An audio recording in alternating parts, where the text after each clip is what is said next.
سلام من الله عليكم، أسعد الله أوقاتكم بكل خير. اللهم صل وسلم وبارك على سيدنا محمد. أهلا وسهلا للجميع. دي خلطة تفتيح العيد أو حبسة رمضان أو حبسة العيد، جات متأخرة، فأتمنى إنه الفيديو ينال إعجابكم وربنا يتقبل منكم الصيام والقيام، وما تنسونا من صالح الدعوات. والناس الأول مرة تشاهدني دي، أنا معاكم هويدا أم تعليم وآسر. أتمنى لكم تشتركوا في القناة وتفعلوا الجرس وتشاركوا الفيديو مع الأهل والأحباب والأصدقاء. إن شاء الله الليلة خلطتنا عبارة عن كريم 21 بالحليب. هنجيب علبة فاضية ونعمل فيها الخلطة، خلطة سريعة تفتيح سريع، منغزة لل15 يوم الفضلة بتاعت العيد. إن شاء الله يجي يلقانا نحن تامين ولامين يا رب العالمين. بتديك مفعول حلو شديد، بس تهتمي أهم شي بالترطيب. يعني خلطتنا دي محتاجة ترطيب عالي عشان يديك نتيجة فعالة ونتيجة حلوة. نجيب علبة فاضية نكب عليها اللوشن بتاع H20. بعد كده حسب الكمية، يعني اذا انت استخدمت النص اللوشن تستخدمي معاه النص بتاع الاويل او الزيت حقه. اذا استخدمتيه كله تستخدمي معاه الزيت كله.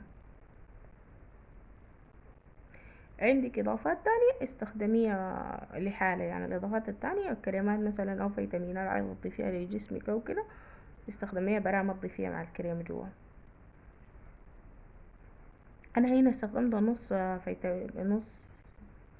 H20 بالحليب، وبستخدم نفس 3/4 مش نص، يعني اكتر من نص. واستخدمت معاها نفس الكمية بستخدمها من الزيت،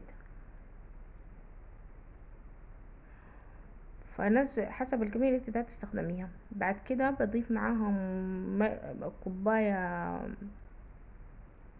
ملعقة عفوا بتاعت ماء ورد، وبضيف معاهم نص صباع بتاع صفق بالحليب عشان يعني دي للتفتيح السريع المنقذ، يعني للأيام المفضلة دي. إن شاء الله 15 يوم بتديك نتيجة حلوة شديد ونتيجة فعالة. أهم شي دي ماء ورد كبيت ملعقة واحدة. أهم شي تتمسحي صباح ومسا، ترطي بعد كل صلاة تتمسحي، يعني علبة الكريم دي قاعدة في الترابيزة تمشي يمين وشمال تشوفيها تتمسحي. بعد كده تلبسي عليها أكياس وتعملي دلكة أو عروقة سودانية أو الخوخة 3 يوم في الأسبوع أو مرتين في الأسبوع. بعد تتمسحي خليكم كريمين جدا في المسح، تمسحوا كتير في الترطيب بالذات، يعني اروي جسمك كده لما هناك.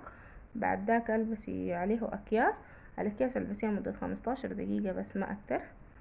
بعد كده طلعيها عادي. والناس اللي ما عايزة اكياس برضو ممكن عادي من غير اكياس.